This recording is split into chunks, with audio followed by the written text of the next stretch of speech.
Welcome to the Turning Point Suffragist Memorial, Lorton, Virginia. This memorial park honors the millions of women who fought more than 7 decades to win the vote. The right of citizens of the United States to vote shall not be denied or abridged by the United States or by any state on account of sex. 19th Amendment of the U.S. Constitution, certified August 26, 1920. The Turning Point Suffragist Memorial provides an overview of the entire movement, including African American suffragists who are often left out of the history books. It commemorates the millions of little-known women who engaged in the suffragist movement primarily from 1848 through passage of the 19th Amendment in 1920 that allowed most women to vote. This memorial is both a visual symbol and educational tool that elevates them to their proper place in history. You will learn their stories and how they sacrificed, organized, and in some cases endured torture for their cause.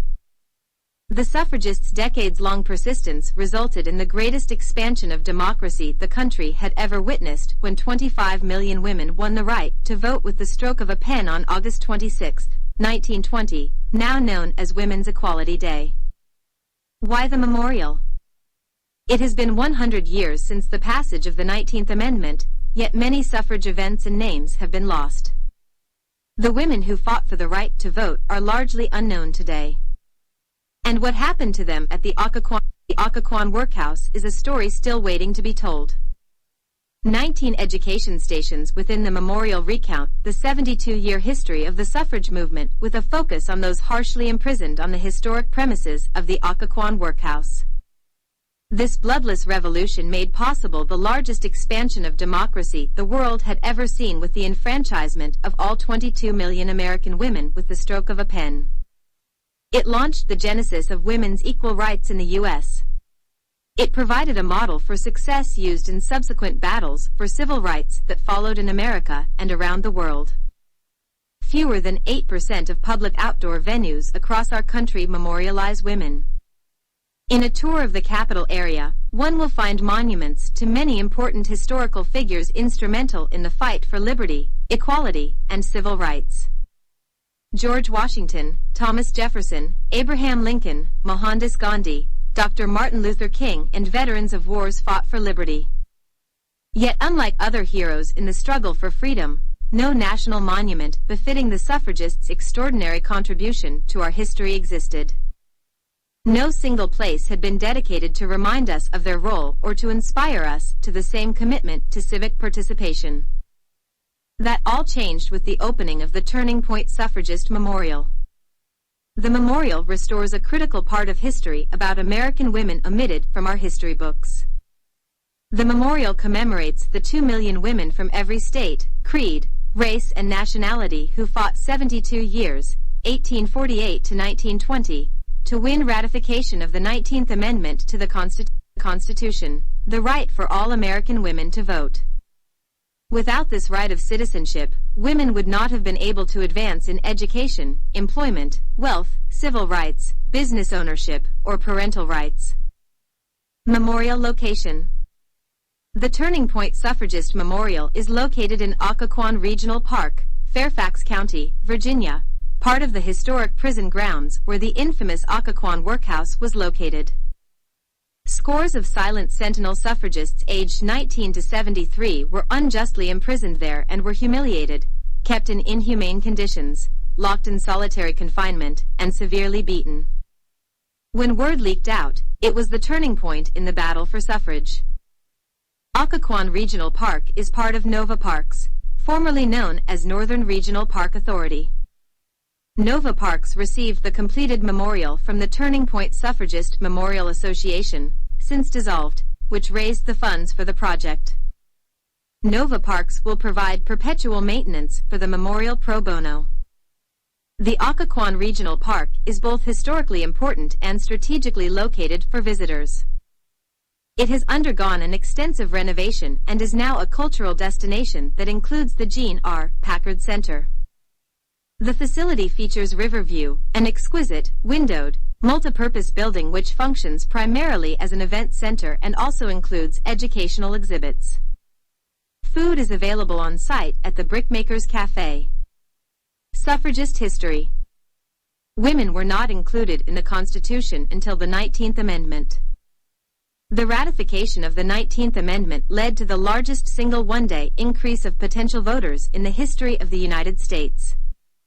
It took 72 years to pass and ratify the 19th Amendment and more than 100 years to fully honor the millions who fought for women to have a voice in their government. Please plan a visit to learn more at the Turning Point Suffragist Memorial.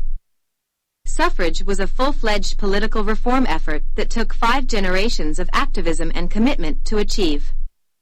The movement had its own philosophers, its generals, its organizers, its foot soldiers, its writers, and its own separate political press. Because women had been omitted from the political process, they had largely been left out of the abundant political visual imagery of American politics.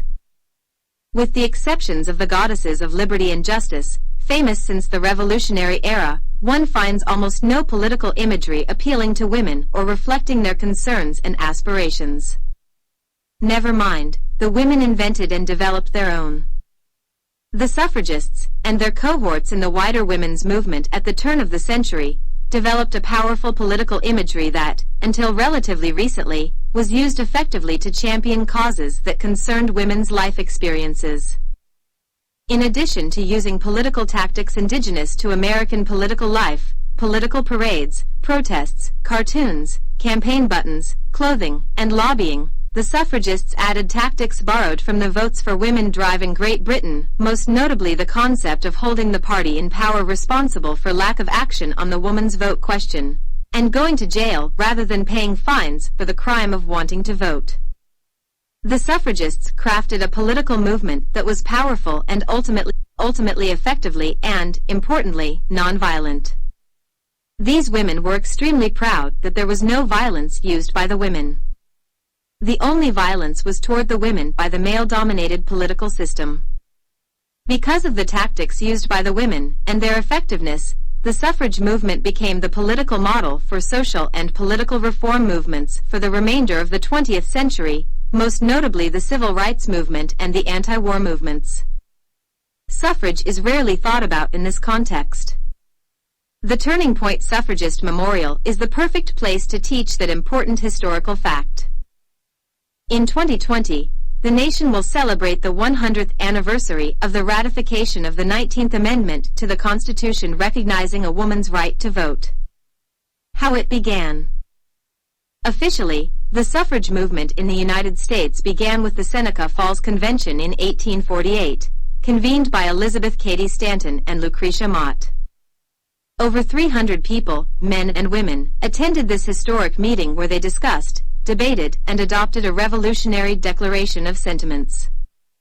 The document was based on the Declaration of Independence, and Elizabeth Cady Stanton was a main author. In it were listed the many inequities women suffered under the legal and political systems, including no voice in the laws, no independent rights after marriage, no custody of children in case of divorce, no right to a college education, no opportunity to enter most professions, and no right to vote. The Seneca Falls Convention framed a national discussion about women's rights in America and marked the beginning of a massive civil rights movement that would span the next 70 years. The right to vote was seen in the first step to change the traditional and unjust systems that existed. Throughout the 1800s and into the early 1900s, national suffrage organizations were established, dedicated to advancing women's rights through a federal amendment to the Constitution that would give all women the right to vote. They also worked toward reforms on issues that included divorce and child custody laws, women's property rights, employment opportunities, education, and increased social freedoms. Advocates for women's rights traveled throughout the country giving speeches, organizing lobbying efforts, and discussing strategies with local groups.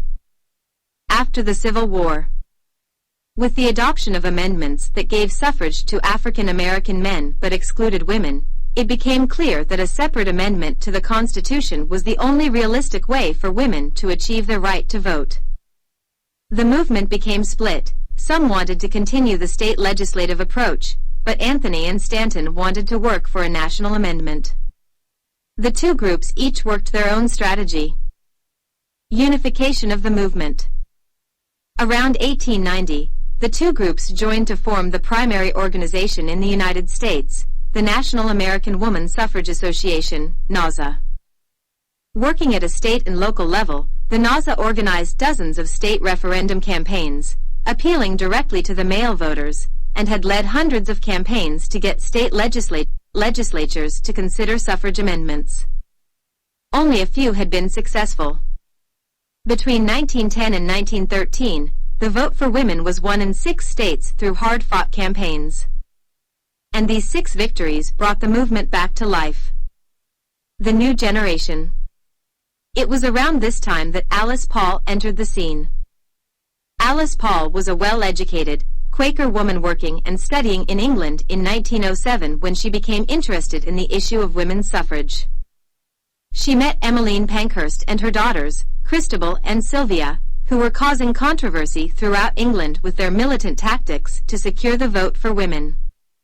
Paul's participation in meetings, demonstrations, and depositions to Parliament led to multiple arrests, hunger strikes, and force feedings. Alice Paul rises to leadership. She returned to the United States in 1910 and after completing a Ph.D. in economics at the University of Pennsylvania in 1912, turned her attention to the American suffrage movement. After the deaths of the two great icons of the movement, Elizabeth Cady Stanton in 1902 and Susan B. Anthony in 1906, the suffrage movement was languishing, lacking focus and support under conservative suffrage organizations that were concentrating only on state suffrage. Paul believed that the movement needed to focus on the passage of a federal suffrage amendment to the U.S. Constitution. After joining the National American Woman Suffrage Association, NASA, and assuming leadership of its congressional committee in Washington, D.C., Paul began by organizing the famous suffrage parade mounted on March 3, 1913, on the eve of President Woodrow Wilson's inauguration as president, in which masses of suffragists from many states filled the streets around the U.S. Capitol, White House, and Treasury Building. One of the largest protests ever held, this parade brought the suffrage movement to much greater prominence than ever before since the entire city ignored Wilson's arrival at Union Station in favor of watching the parade make its way down Pennsylvania Avenue. Paul's tactics were seen as too extreme for NASA's leadership and the Congressional Union split from NASA in 1914. Alice Paul forms the National Woman's Party. From that time on, Paul worked for suffrage through her own organization, the Congressional Union for Woman Suffrage, CU, which she and Lucy Burns founded in April 1913 while still serving on NASA's Congressional Committee. The CU became the National Woman's Party in 1916. The NWP was organized to persuade women who lived in suffrage states to elect legislators who favored the federal amendment. New militant strategy. In 1917, the NWP also began a new tactic that proved to be extremely powerful in changing public sentiment, picketing the White House. For over 2 years, Alice Paul coordinated an ongoing demonstration in front of the White House gate. Thousands of women from across the country stood quietly in front of the White House, no matter the weather. They held banners for the president and everyone else to see. "Mr. President, how long must women wait for liberty?" one pointedly asked. Another read, "Mr. President, what will you do for woman suffrage?"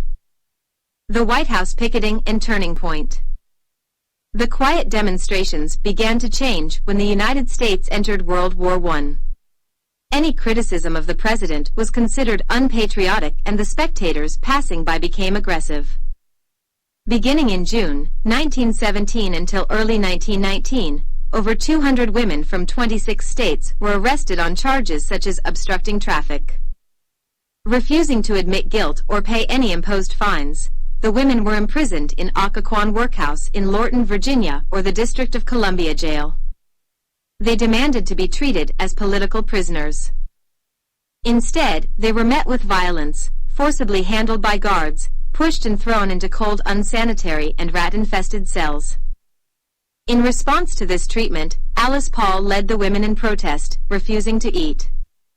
Hunger strikes became a normal occurrence as more and more women were imprisoned. Not wanting to allow any woman to become a martyr for the cause, prison officials brutally forced food down their throats. Their harsh treatment was reported widely in the papers, raising the public's awareness of what women they had admired were willing to endure to win the vote. In late 1918 to 1919, when the president was not making progress on the woman suffrage amendment in Congress, the pickets used the president's speeches on the need for democracy in Europe while American women did not have it at home, and burned the speeches in watchfires as they continued to picket. The triumph of suffrage and push on for equal rights. In 1920, the 72-year struggle ended with the ratification of the 19th Amendment, the Susan B. Anthony Amendment, granting women the vote. Paul believed that the vote was just the first step in women's quest for full equality. In 1922, she reorganized the NWP with the goal of eliminating all discrimination against women. In 1923, Paul wrote the Equal Rights Amendment, ERA, also known as the Lucretia Mott Amendment, and launched what would be for her a lifelong campaign to win full equality for women. The current version of the ERA reads, "Equality of rights under the law shall not be denied or abridged by the United States on account of sex." Congress passed the ERA in 1972. Virginia became the 38th and final state to ratify the amendment in 2020, but it has not yet been formally adopted as part of the Constitution. For over 50 years, the ERA has been introduced in every session of Congress.